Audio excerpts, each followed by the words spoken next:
Missing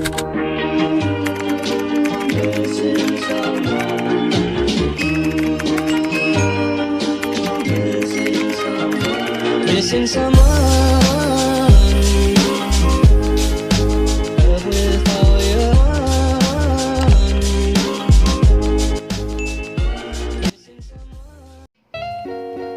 Assalamualaikum warahmatullahi wabarakatuh. Saya Destia Idemayanti, kelas 10 MIPA 2 dari SMA Budi Warman 1, ingin mempresentasikan tentang Kingdom Animalia. Kingdom Animalia adalah hewan yang berbentuk organisme eukariotik, yaitu organisme dengan sel kompleks yang multiseluler. Semua organisme yang termasuk ke dalam Kingdom Animalia merupakan organisme eukariotik. Organisme yang termasuk ke dalam Kingdom Animalia merupakan organisme multiseluler. Ciri-ciri Kingdom Animalia yang pertama yaitu makhluk hidup multiseluler atau memiliki banyak sel. Yang kedua bersifat heterotrof atau tidak dapat membuat makanan sendiri, memerlukan oksigen, memiliki sel otot untuk penggerak dan sel saraf untuk rangsangan. Reproduksinya umumnya seksual, namun beberapa filum juga menggunakan reproduksi aseksual. Yang terakhir yaitu bentuknya dewasa, selalu diploid. Klasifikasi Kingdom Animalia yang pertama ada hewan invertebrata, yaitu hewan yang tidak memiliki tulang belakang. Yang kedua ada hewan vertebrata, yaitu hewan yang memiliki tulang belakang. Yang pertama ada invertebrata. Simetri tubuh yaitu ada yang berbentuk radial dan bilateral. Kalau radial menggambarkan bahwa hewan mempunyai bagian tubuh yang tersusun melingkar. Sementara bilateral yaitu menggambarkan bahwa hewan yang bagian tubuhnya tersusun bersebelahan dengan bagian yang lain. Selanjutnya, lapisan penyusun dari invertebrata. Yang pertama ada hewan diploblastik, yaitu hewan yang memiliki dua lapisan sel. Yang pertama ada ektoderma atau lapisan luar dan endoderma atau lapisan dalam. Yang kedua adalah hewan triploblastik, yaitu hewan yang memiliki tiga lapisan sel. Yang pertama ada ektoderma atau lapisan luar, mesoderma atau lapisan tengah, dan endoderma atau lapisan dalam. Klasifikasi filum dari hewan invertebrata. Yang pertama ada filum Porifera. Tubuh hewan ini mempunyai pori-pori atau lubang-lubang kecil yang disebut dengan ostium. Porifera termasuk hewan diploblastik. Yang kedua ada filum Platyhelminthes. Merupakan hewan yang mempunyai bentuk simetri bilateral dan tidak mempunyai rongga tubuh.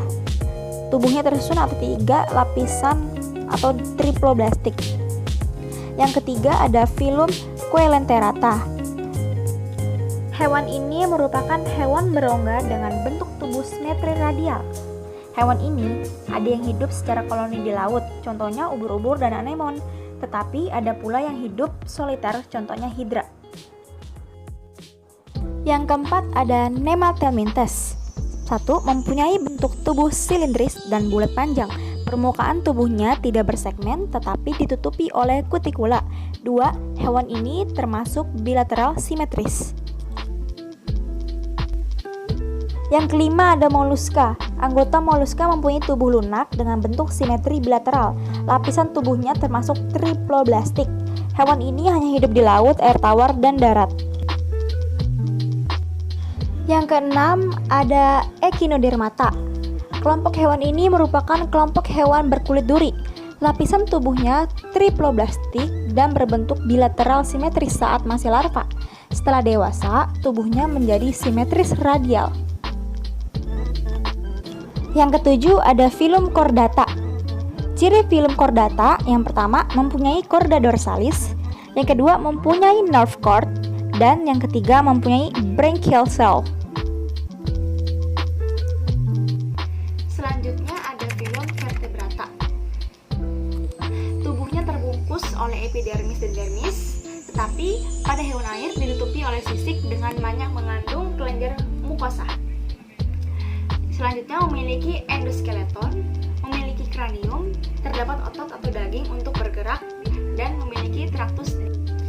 Filum vertebrata terdiri dari superkelas yang semuanya terdiri atas superkelas 1 kelas Pisces, yaitu kelas Pisces merupakan kelas dari subfilum vertebrata yang seluruh anggotanya hidup di air atau akuatik, baik air tawar maupun air laut. Ciri-cirinya itu habitat di perairan, triploblastik, selomata, struktur tubuh ikan terdiri dari kepala, badan, dan ekor. Mempunyai burat sisi untuk merasakan tekanan air, badan atau batang berotot mengelilingi semua rongga yang berisi organ internal, kulit yang dilengkapi dengan kelenjar penghasil lendir agar selalu licin, dan ada nada yang tertutup sisik. Yang kedua ada superkelas 2, kelas amfibia. Amfibi berasal dari bahasa Yunani yang berarti kedua atau bios. Amfibi merupakan hewan yang dapat hidup di dua alam, yaitu darat dan air tawar. Ciri-cirinya itu terdiri dari kepala, badan, namun untuk katak saat masih berudu ia memiliki ekor. Yang kedua, tubuh dilapisi oleh kulit berlendir. Yang ketiga, simetri bilateral, selomata, triploblastik, polykoterm, dan sistem peredaran darah yang tertutup. Selanjutnya ada kelas reptilia. Reptilia berasal dari bahasa Latin yang berarti melata. Reptilia meliputi hewan-hewan seperti kadal, toke, kura-kura, cicak. Anggota reptilia cenderung beradaptasi dengan lingkungan darat, namun ada juga yang di sungai dan laut. Ciri-cirinya yaitu yang pertama, habitatnya di darat atau di air, simetri bilateral, triploblastik, poikiloterm, dan eksotermik. Selanjutnya ada kelas Aves. Kelas Aves merupakan anggota vertebrata yang memiliki ciri khas, yaitu tubuhnya ditutupi oleh bulu yang berasal dari epidermis. Anggota kelas Aves umumnya memiliki alat gerak berupa sayap untuk terbang. Ciri-cirinya yaitu habitat di rawa-rawa, padang rumput, pesisir pantai, tengah lautan, gua batu, perkotaan, dan lain-lain. Simetri bilateral, triploblastik, homoiter, memiliki sepasang sayap yang umumnya digunakan untuk terbang, dan lain-lain. Yang terakhir yaitu ada kelas mamalia. Mamalia berasal dari bahasa Latin yaitu mamae yang berarti susu. Mamalia meliputi hewan yang memiliki kelenjar susu pada hewan betinanya, sedangkan kelenjar susu pada hewan jantan mengalami reduksi atau menyusut.